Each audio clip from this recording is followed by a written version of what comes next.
देखो लो, गुणनखंड विधि द्वारा एलसीएम और एचसीएफ। सबसे पहले क्या करेंगे लोग, जो संख्या दिया रहे उस संख्या को गुणा के रूप में तोड़ेंगे लोग, गुणनखंड के रूप में तोड़ेंगे लोग। जैसे मान लो हम लिख दिए 4, इसका गुणनखंड करना है। गुणनखंड, गुणन का मतलब होता है गुना, और खंड का मतलब होता है टुकड़ा। गुना के रूप में दी गई संख्याओं को टुकड़ा कर देना गुणनखंड कहलाता है।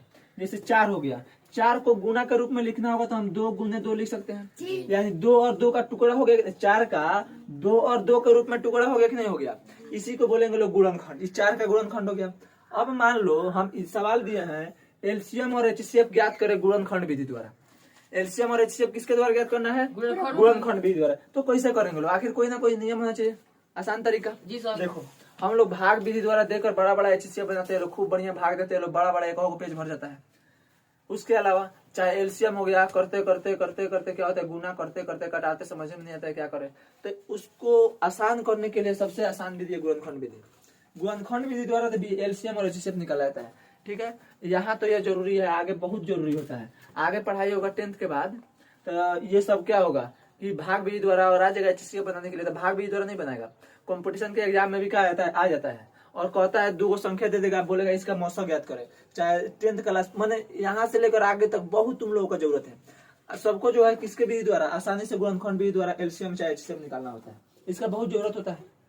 देखो ध्यान से, मान लो तुम लोगों को हम क्या दे दिए, 2 को संख्या दे दिए, कौन कौन, एक दे दिए मान लो 40 और एक दे दिए 60। ठीक है, और बोल रहा है कि इसका गुणनखंड विधि द्वारा क्या निकालें, एचसीएफ और एलसीएम निकाले। क्या निकाले, एचसीएफ और एलसीएम निकाले। तो कैसे निकालेंगे, तो सबसे पहले हम क्या करेंगे, जो भी संख्या दिया रहे उसका गुणनखंड करेंगे।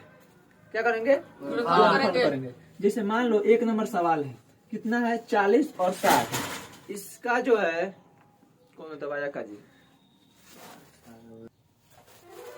चल देखो, ठीक है ठीक है, 40 और 60 का गिरा था कोई, 40 और 60 का एलसीएम निकालना है। तो कैसे क्या करेंगे, सबसे पहले हम 40 का गुणनखंड करेंगे। गुणनखंड करने का सबसे आसान तरीका होता है, इसको जो है एलसीएम जिस तरह बनाता है लोग, संख्या से काटता है लोग कि 2 के पारा से कटेगा, फिर 4 के पारा से कटेगा, इसको भी उसी तरह काट देना है ताकि हम लोग गुणनखंड करने में आसानी हो। ठीक है, देखो ध्यान से, जैसे मान लो 40 लिखा है, ठीक है, इसका गुणनखंड करना है। सबसे पहले 40 का अलग करेंगे, 60 का अलग करेंगे। कैसे करेंगे, तो देखो यहाँ पर 40 का गुणनखंड ऐसे किया जाता है। ठीक है, 40 का गुणनखंड करें कैसे, तो 40 जो है सबसे पहले किस पारा में कटेगा, 2 के पारा में कटेगा। तो 2 के पारा में काट देंगे, 2 के पारा में 40 कितने बार में कटेगा, 20 बार में। फिर 2 के पारा में 20 काटेंगे लोग, 2 के पारा में 20 कितने बार में कटेगा, 10 के पारा में, सॉरी, फिर 10 2 के पारा में कितने बार में कटेगा, 5 बार में। ठीक है, हो गया, ये हो गया 40। और भी कटने वाला है, कटने वाला है, काट दो लोग, अब नहीं कटने वाला है। लास्ट वाले संख्या को कटाओ ना कटाओ कोई अंतर नहीं है। ठीक है, अब देखो ये क्या हो गया, 2 2 2 5, ये सब 40 का गुणनखंड हो गया। क्या हो गया, 40 का गुणनखंड हो गया। तुमको समझ में नहीं आता है, देखो ये क्या हो गया, 40 का गुणनखंड हो गया। कैसे हो गया, देखो अब इस चीज को हम तोड़ दिए, अब इसको लिख देंगे कैसे, 40 का बराबर देकर ये जितना भी गुणा के रूप में लिखे है ना, इसको लिख दिया जाए। कौन कौन, पहले 2 आया है गुना, फिर 2 आया है, फिर गुना, फिर 2 आया है, फिर गुना 5। ये देखो इस 40 को ही हम गुना के रूप में तोड़े हैं। ठीक है, फिर से देखो गुना करने पर 2 दूनी 4, 4 दूनी 8, 8 पर 40, 40 आ जा रहा है, यानी 40 को ही गुना के रूप में तोड़ दिया है। इस 40 का हो गया, हमको निकालना है 40 और 60 का। तो सबसे पहले हम 40 का गुणनखंड कर दिए, अब क्या चीज का करेंगे, 60 का अलग करेंगे। ऐसे देखो 60 जो है 2 के पारा में कटेगा कितना बार, 30, फिर 2 के पारा में 15, फिर 3 के पारा में कितना बार में कटेगा, 5 बार में, फिर काटेगा, हो गया। ये 60 का गुणनखंड कर दिए, कितना हो गया 60 का गुणनखंड किए तो 2 गुने 2 गुने 3 गुने 5, यही ना हो गया। देखो 2 दूनी 4, 4 दिए 12, 12 पचे 60 हो गया। 60 का गुणनखंड के रूप में तोड़ दिया। अब यहाँ से मेन प्रोसेस शुरू होता है कि एलसीएम कैसे निकाले, एचसीएफ कैसे निकाले। देखो एलसीएम निकालने में से ज्यादा आसान है एचसीएफ निकालना। एलसीएम निकालने से ज्यादा आसान कौन है? एचसीएफ निकालना। तो पहले एलसीएम सीख लिया जाए। क्या किया जाएगा? ऊपर वाली संख्या और नीचे वाली संख्या दोनों में कॉमन किया जाएगा, मतलब जोड़ा लगाया जाएगा। अपने भाषा में क्या किया जाए? जोड़ा लगा दिया जाए। जैसे ऊपर 2 है तो नीचे भी 2 है, दोनों सेम टू सेम है, एक एक का जोड़ा लग गया। यहाँ भी 2 है, यहाँ भी 2 है, यहाँ भी जोड़ा लग गया। और देखो 2 और 3, 2 और 3 का जोड़ा लग जाएगा? नहीं लगेगा। अब एक और जोड़ा लग रहा है 5 और 5 का। तो जितना भी जोड़ा लग गया उन सबको एक बार लिख दिया जाएगा। जैसे 2 का जोड़ा लगा तो लिखाएगा 2 गुने, फिर 2 का जोड़ा लगा तो 2 गुने, 5 का जोड़ा लगा 5। लेकिन हम लोग बना रहे एलसीएम, इसमें जितना का जोड़ा लगा है उसको एक बार लिखेंगे, और जिसका जिसका जोड़ा नहीं लगा है उसको क्या करेंगे? उसको भी एक बार लिख देंगे। जैसे किसका जोड़ा नहीं लगा है? 2 का, तो 2 को लिख देंगे। और गुना 3 का जोड़ा नहीं लगा है, 3 को लिख देंगे। इतना करने के बाद सबको गुना कर देंगे। 2 दूना 4, 4 पचे 20, 20 दूना 40, 40 दिया 120, 120 हो गया। यानी यही इसका क्या हो गया? एलसीएम। यानी 40 और 60 का लघुत्तम कितना हो गया? 120। कितना आसान है। सबसे पहले गुणनखंड किए, उसको घेरा लगा दिए, जोड़ा बैठा दिए, और सब जोड़ा जितना जोड़ा बैठा उसको एक बार लिखे, और जिसका जोड़ा नहीं बैठा उसको क्या कर दिया? उसी तरह लिख दिए, और सबको गुना कर दिया, हो गया हमारा एलसीएम। लेकिन एचसीएफ और भी आसान है। यहाँ पर बयान है जी, दिख रहा है जी एचसीएफ। देखो यहाँ पर एचसीएफ कैसे बनाया जाता है? तो केवल एचसीएफ में बहुत आसान है। जितना का जोड़ा लगा है ना, बस केवल उसी को लिखना है। जैसे यहाँ पर जोड़ा क्या चीज का लगा है? 2 का। और भी क्या चीज का लगा है? 2 का। और भी क्या चीज का लगा है? 5 का। बस यही हो गया एचसीएफ। इसको गुना करके लिख देंगे, यही हो जाएगा एचसीएफ। क्या हो जाएगा? 2 दूनी 4, 4 पचे 20। यही हमारा क्या हो जाएगा? एचसीएफ हो जाएगा। हो जाएगा नहीं हो जाएगा? बस यही हो गया हमारा एलसीएम और एचसीएफ। कितना आसान था। बना के दिखाया जाए, वो बना के दिखाएगा लोग। देखो चलो बना लो तुम लोगों को 70 और 90 का।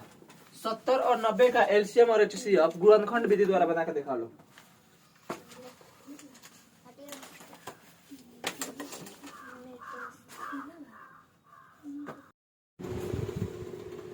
सवाल का दिए थे 70 और 90 का बनाने के लिए। तो 70 का गुणनखंड करे लोग, 2 से 35 वर्ष में कटेगा जी सर, हो गया।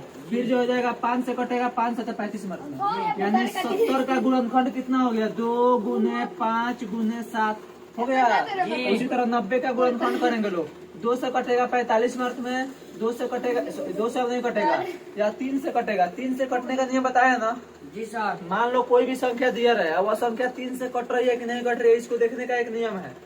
जिस संख्या को देखना है उसको जोड़ दिया जाता है। जैसे 45 को जो है देखना है कि वो 3 से कट रही है कि नहीं कट रही है जी सर। 45 को देखना है 3 से कट रही है कि नहीं कट रही है, तो क्या करना लोग? 45 में 4 और 5 होता है, दोनों को जोड़ दो लोग। 4 और 5 मिलकर 9 हो गया। 9 जो है 3 के पढ़ा में कट जाता है कि नहीं कटता है? कट जाता है। इसका मतलब 45 भी कट जाएगा। ठीक है, देखो 3 के पढ़ा 3 है यहाँ पर, अब 45 काटना है, तब सीधा छोटा मोटा है, 15 या 45 होता है, डायरेक्ट यहाँ पर 15 से काट दे रहे हैं। ठीक है, फिर यहाँ पर 3 से काट दे रहे हैं 5 वर्ष में। अब इसका कोई गुणनखंड नहीं होगा। अच्छा, कितना लोग है इसमें कि यहाँ पर डायरेक्ट काट दिया है 5, यहाँ पर है नहीं, यहीं पर है। ठीक है, यहाँ से सीधे काट दिया है 9 से 5 बार में काट दिया है। 9 से 5 बार में नहीं काटा जाता है, काटा जाता है हमेशा अभाज्य संख्या से। गुण यहाँ पर जो जैसे 2 से काट रहे हैं, 3 से काट रहे हैं, हमेशा कटिंग किया जाता है अभाज्य संख्या से। कौन सी संख्या से? अभाज्य संख्या किसे कहते हैं बताएं? जो वैसी संख्या जिसका केवल 2 गुणनखंड होता है। शॉर्टकट में समझा जाए तो वैसी संख्या जो केवल खुद से कटे और 1 से कटे, उसे ही अभाज्य संख्या कहते हैं। और हम लोग काटना किससे? हमेशा अभाज्य संख्या से काटना है। अब कोई यहाँ 9 से डायरेक्ट काटे, 9 पचे 45, तो 9 जो है अभाज्य संख्या नहीं है, 9 से नहीं काटना है, हमें अभाज्य संख्या से काटना है। अभाज्य संख्या क्या हो सकता है? 2 हो सकता है, 3 हो सकता है, 4 नहीं होगा, 5 हो जाएगा, 7 हो जाएगा, उसके बाद 11 हो जाएगा। यही है अभाज्य संख्या। हमें हमेशा अभाज्य संख्या से संख्या को काटना होता है। ठीक है, तो हम लोग को 90 का गुणनखंड कितना आ गया? 2 गुने 3 गुने 3 गुने 5, यही ना आ गया जी सर, आ गया। अब हम लोग क्या बताए थे अभी? जोड़ा बैठाना। तो जोड़ा बैठाए लोग, 2 का जोड़ा बैठ गया, अरे देखो, और 5 का यहाँ पर एगो 5 है, यहाँ पर एगो 5 है, 5 का जोड़ा बैठ गया, बैठ गया। 2 और 5 का जोड़ा बैठ गया। तब हम लोग क्या करना है? अब इसके अलावा किसी और का जोड़ा नहीं बैठ रहा है, तो HCF क्या हो जाएगा, जो जोड़ा बैठ गया उसको एक बार, 2 गुने 5, 2 पचे 10, यह हो गया HCF। जो जोड़ा बैठ गया उसको एक बार, जो नहीं बैठा है उसको भी एक बार लिखा जाएगा, तो हो जाएगा LCM। देखो यहाँ पर जैसे LCM, जोड़ा बैठा है 2 का तो 2 को लिखे, 5 का बैठा है तो 5 का लिखे जी सर। अब गुना 3 और 7 का जोड़ा नहीं बैठा है तो उसको भी एक बार लिख दे रहे, 3 गुने 7 हो गया बस। इसके बाद नहीं कुछ नहीं, केवल गुना करना है, 2 पचे 10, 10 30 90 में 7 से गुना होता है तो 9 7 63 होता है, यानी 630 होगा, 630 हो जाएगा। ये हो जाएगा क्या हमारा LCM और HCF। ठीक है, अब देखो मान लो यह तो 2 को संख्या दिया रहे, इसका आसानी से LCM और HCF निकाल दिए लोग जी सर। 2 को संख्या दिए रहे तो इतना आसानी से निकाल दिए LCM और LCM, जोड़ा बैठा दिए बन गया। लेकिन अगर कहीं 3 को संख्या दे दिया रहे, 3 को संख्या दे रहे, पहले बता चुके हैं लेकिन फिर भी बता रहे हैं। मान लो 3 संख्या दे रहे, 3 संख्या दे रहे हैं जी सर, तब कैसे बनेगा। मान लो सवाल दिया रहे कोई भी 3 संख्या, मान लो यहाँ पर एक संख्या दिए रहे 25, एक दिया रहे 30 और एक दिया रहे 40, और बोले इसका LCM और HCF गुणनखंड विधि से ज्ञात करें। कौन विधि से? गुणनखंड विधि से कैसे ज्ञात करेंगे लो, देखो समझो लो, कुछ नहीं करना है, जिस तरह उस 2 संख्या वाला बनाया उसी तरह इसको बनाना है। 25 का गुणनखंड करेंगे लोग, 25 का गुणनखंड करेंगे तो कितना हो जाएगा, 5 गुने 5 जी सर। 25 का गुणनखंड करें तो 5 गुने 5 हो गया, इसको लिख सकते हैं इस तरह, 25 बराबर 5 गुने 5 जी सर, हो गया। ये सवाल है, इसको मिटा देना, सवाल को मिटा दे रहे हैं। ठीक है, सवाल कितना है, 25, 30 और 40 का LCM और HCF गुणनखंड से ज्ञात करें।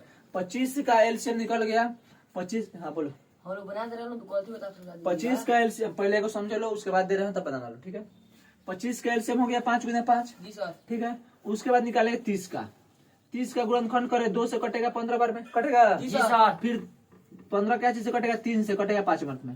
30 का गुणनखंड हो गया, कितना हुआ, 30 का गुणनखंड 2 गुने 3 गुने 5 है ना, हो गया। अब क्या बच गया 40 का गुणनखंड करेंगे लोग, 2 से कटेगा 20 मिनट में, 2 से कटेगा 10 मिनट में, 2 से कटेगा 5 मिनट में, कट गया। अब क्या करेंगे लोग, 40 को लिख कर 40 को लिख देंगे, इसका गुणनखंड लिख देंगे, क्या क्या हुआ, 2 गुने 2 गुने 2 गुने 5 है ना, हुआ 2 2 4 4 2 8 8 40 आ गया, यानी सबका गुणनखंड कर दिए लोग। अब देखो यहाँ भी वही प्रोसेस किया जाता है, HCF बनाने का आसान तरीका, जो तीनों में कॉमन हो जाए वही HCF हो जाता है। बताओ तो 5 जो है केवल यहाँ पर है, सॉरी यहाँ भी है यहाँ भी है, यानी 5 सब में है, तो हम 5 का जोड़ा बैठा दे जी सर, 5 हो गया। तो इसके अलावा कोई भी संख्या आपस में नहीं मिल रहा है, तो जो तीनों में कॉमन रहे उसको एक बार लिख देंगे लोग 5, वही हमारा HCF हो जाएगा। कितना आसान है जो तीनों में रहे उसको एक बार लिख देंगे लोग, वही हमारा HCF हो गया। तो LCM क्या हो गया, LCM का किया जाता है, जो तीनों में कॉमन रहे उसको एक बार लिखो, उसके बाद जो कम से कम 2 को संख्या में कॉमन रहे ना उसको भी एक बार लिखा जाता है। जैसे 30 में 2 है और यहाँ 40 में भी 2 है, 2 भी आपस में मिल जा रहा है। LCM में ध्यान देना है, HCF में तीनों में कॉमन रहे उसी को एक बार लिख देंगे, वही हमारा आंसर हो जाएगा। लेकिन LCM में जो तीनों में कॉमन रहे उसको एक बार लिखेंगे, और जो केवल 2 में भी कॉमन रहेगा ना उसको भी एक बार लिखेंगे। जैसे 2 जो है 30 में और 40 में दोनों में है, तो 2 को हम भी एक बार लिखेंगे बस। इसके अलावा और कोई भी ऐसी संख्या नहीं है जो दोनों में हो, वैसी संख्या है जो 2 इसमें भी हो, इसमें भी हो, 40 में और इसमें कोई नहीं। तब क्या करेंगे, जिसका जोड़ा लग गया उसको लिख दिए, जिसका जोड़ा नहीं लिखा उसको भी सबको लिख देंगे। जैसे 5 का दूसरा कोई जोड़ा नहीं लगा है तो 5 को एक बार लिख दिए।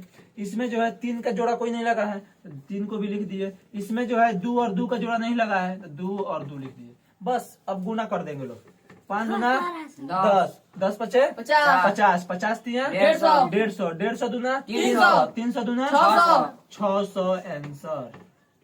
समझ में आया? इसी बात पर एगो बना के दिखा लो जी सर, बोलिए।